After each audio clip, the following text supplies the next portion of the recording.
Jadi sebenarnya kriterianya tiga tadi ya, kalau bisa kita simpulkan sebenarnya. Pertama dari sisi bisnis, Mm-mm. hutang berbunga.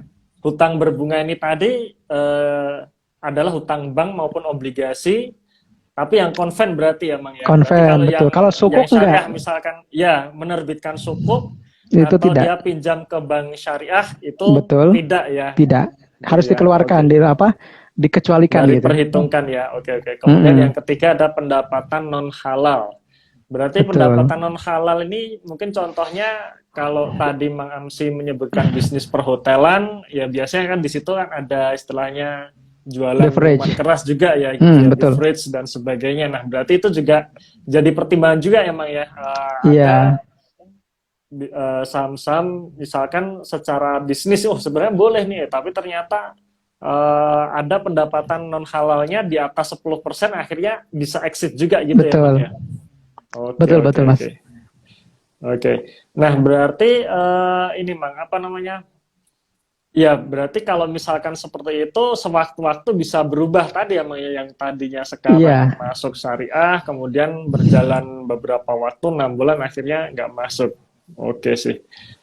Baik, baik.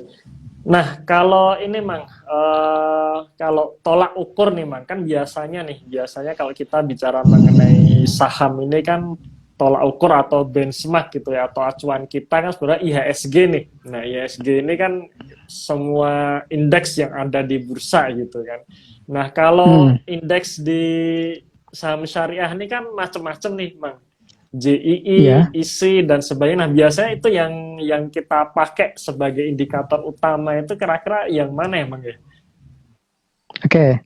Terima kasih, Hmm, Mas. Jadi ya. kalau kita apa ya, kita membuat saringan lagi ya, membuat saringan lagi. Hmm, Stock Universe atau misalnya semesta sahamnya itu IHSG, Mas.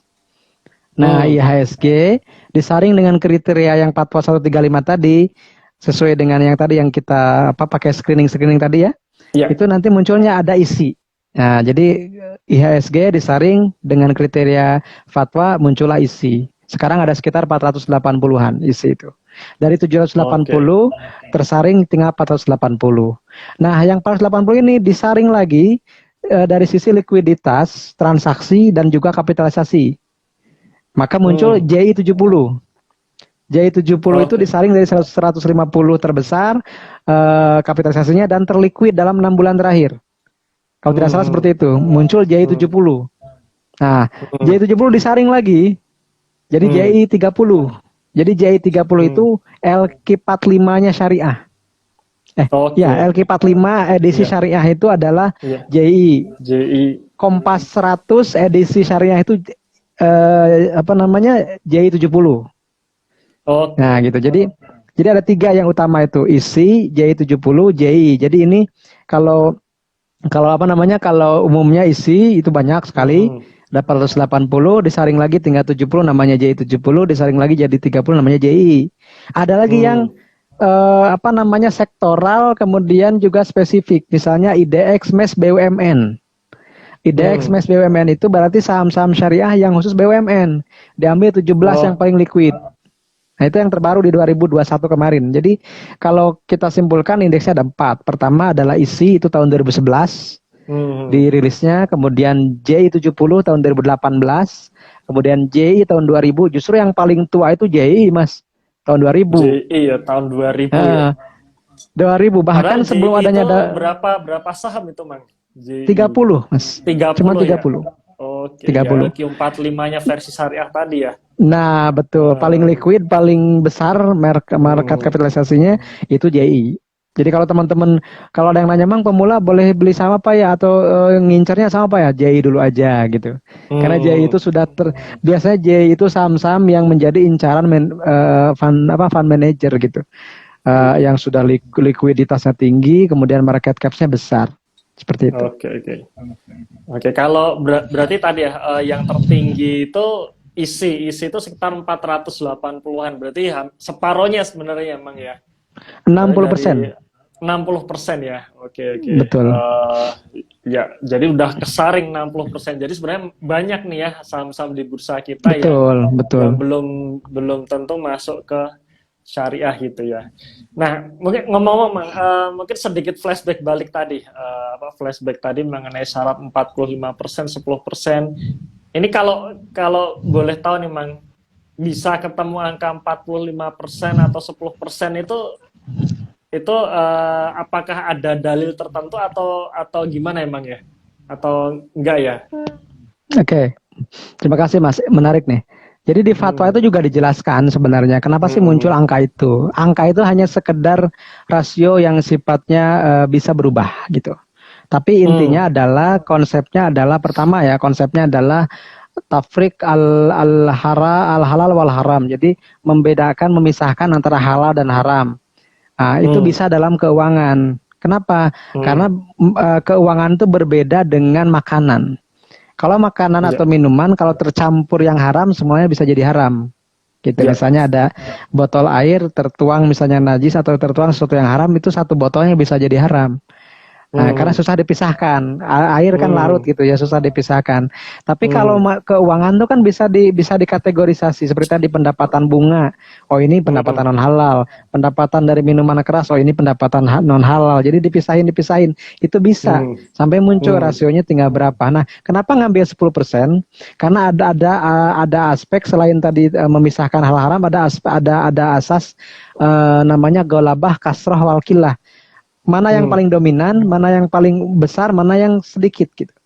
Jadi sekarang misalnya kalau yang banyaknya adalah yang tidak haram atau yang halal, maka halal dihukuminya gitu. Nah, misalnya tadi karena ini sifatnya tadi bisa dipisahkan.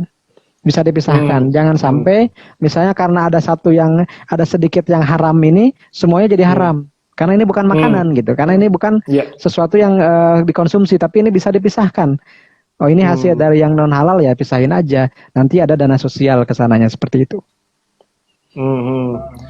Oke. Nah, berarti kalau Mang Amsi tadi mengatakan ini adalah rasio yang kemungkinan bisa berubah. Nah, betul. Berarti kemungkinan bisa berubah juga ya, Mang ya. Kira-kira apa nih faktor-faktor yang nanti memungkinkan rasio-rasio ini tadi bisa berubah? Gitu, Oke. Saya melihatnya lebih ke ekosistem, Mas. Ekosistem industrinya ya. Jadi gini. Misalnya di Malaysia, di Turki yang saya baca ya, di Malaysia, di Turki, kemudian di Inggris, di Dow Jones Islamic Market, itu mereka sudah menurunkan memperketat rasionya. Misalnya rasio utangnya 30-33% di beberapa negara itu. Jadi tinggal sepertiganya. Kemudian pendapatan halalnya ada yang sudah sampai 5%. Kenapa mereka bisa memperketat rasionya? Karena ekosistemnya sudah besar. Katakanlah sahamnya udah banyak, pilihan instrumennya sudah ribuan gitu. Seperti di Malaysia sudah hampir 1000. Yang dekat aja Malaysia udah hampir 1000. Kita kan baru 700 saham. Itu pun berapa tahun terakhir. Masifnya IPO itu baru beberapa tahun terakhir. Mas Eres mungkin menyaksikan. Saya ketika dulu 2007 mengenal saham baru 200-300 emiten gitu. Sekarang kan sudah 700, sudah sangat banyak. Nah, kenapa juga itu berpengaruh kepada ekosistem industrinya? Karena begini, yang namanya efek syariah itu akan menjadi acuan untuk para fund manager, industri asuransi syariah, dana pensiun syariah untuk memilih aset under manajemennya. Seperti itu kan. Misalnya bayangkan kalau misalnya pilihan instrumennya itu cuma saham syariah aktif. Misalnya yang 5 itu PNBS, BTPS, BRIS, JMAS, dan PNBS itu adalah saham yang murni syariah, Mas. Jadi kalau ada yang mengatakan, Mang, ada nggak saham yang benar-benar syariah? Ada, 5. Kenapa? Karena sebelum ke bursa pun mereka sudah jadi perusahaan syariah. Apa buktinya? Mereka sudah punya DPS, Dewan Pengawas Syariah. Secara kelembagaan institusional dan konstitusional, mereka adalah perusahaan syariah. Sebelum terbit di Bursa Efek pun mereka sudah syariah gitu. Tapi kalau cuma 5, bayangkan kalau cuma 5, pas reksadana pilihan cuma 5 doang itu. Bagaimana menyusun portofolionya kalau cuma 5, sementara di aturan reksadana nggak boleh satu saham itu melebihi porsinya 10%. Kan seperti itu aturannya. Kalau nggak salah seperti itu. Jadi tidak boleh melebihi satu saham itu porsinya dari 10% dari total. Sementara sahamnya cuma 5. Kan nggak bisa tuh. Maka dibukakanlah. Nah, ini lebih ke ekosistem. Jadi saya juga tadi berbicara di sesi lain.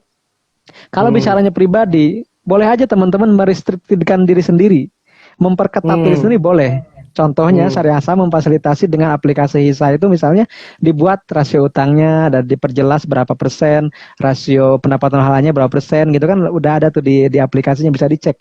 Itu karena dari OJK dan DSN itu nggak ada mas rinciannya misalnya kenapa ini syariah, kenapa ini tidak, nggak ada. Mereka cuma langsung mengeluarkan hasil jadi, hasil rapat pleno ini sekian nih yang masuk syariah. Rinciannya nggak ada tuh misalnya kenapa ini masuk syariah ya, berapa ya utangnya, berapa ya pendapatan halalnya, nggak ada. Nah kita dari Syariah Saham memfasilitasi itu. Kita ada tim yang setiap ada laporan keuangan itu menghitung dana apa hutang berbasis bunganya berapa persen, pendapatan halalnya berapa persen. Nah kalau teman-teman ingin memperketat diri misalnya saya ingin pilih saham yang utangnya jangan sampai 10% ribanya, boleh saja. Tapi ketika berbicara industri kita tidak bisa. Kita belum bisa untuk menerapkan sisi keketatan itu gitu. Kenapa? Karena kalau diperketat mungkin boleh jadi. Saya pernah meriset mas, yang liquid itu di tahun 2020 itu cuma 14, yang tidak punya utang ke bank itu cuma 14 saham. Iya. Ya. Bayangkan kalau cuma 14 itu nggak menarik juga. Iya. Ya berarti sebenarnya rasio tadi di Indonesia ini ibaratnya longgar gitu ya, Mang ya. Maksudnya paling longgar. Sejauh ini paling longgar, iya. Dengan negara-negara lain ya tadi Malaysia bahkan Amerika sendiri juga ada juga ya ketat. indeks syariah juga ya yang lebih ada ketat. DJIM, betul. DJIM ya. Oke. Ya, baru tahu saya Mang ternyata rasio ini justru lebih longgar dibandingkan negara lain karena kok 45% rasa-rasanya ini sudah hampir separuh gitu ya, hampir separuh dari aset ini. Dan ternyata memang seperti itu. Berarti ada istilahnya ada kemungkinan ya ketika nanti misalkan jumlah emiten udah lebih banyak lagi, misalnya udah sampai 1.000, di atas 1.000. Nah, bisa jadi ke depan akan diperketat lagi gitu, Mang ya. Rasio utangnya mungkin lebih kecil lagi dengan dengan catatan harapannya kan istilahnya tadi ya ekosistemnya sudah jadi banyak emiten yang ketika rasio diperketat itu masih banyak sehingga untuk perhitungan indeks maupun di aset manajemen itu juga banyak pilihan gitu ya. Oke. Nah, Mang, kalau mungkin boleh kita sharing selain saham Mang ya, silakan Mas, santai. Efek yang lain ya, sekalian ini mumpung nih ada pakar syariahnya, jadi sekalian pengen tahu lebih dalam lagi nih.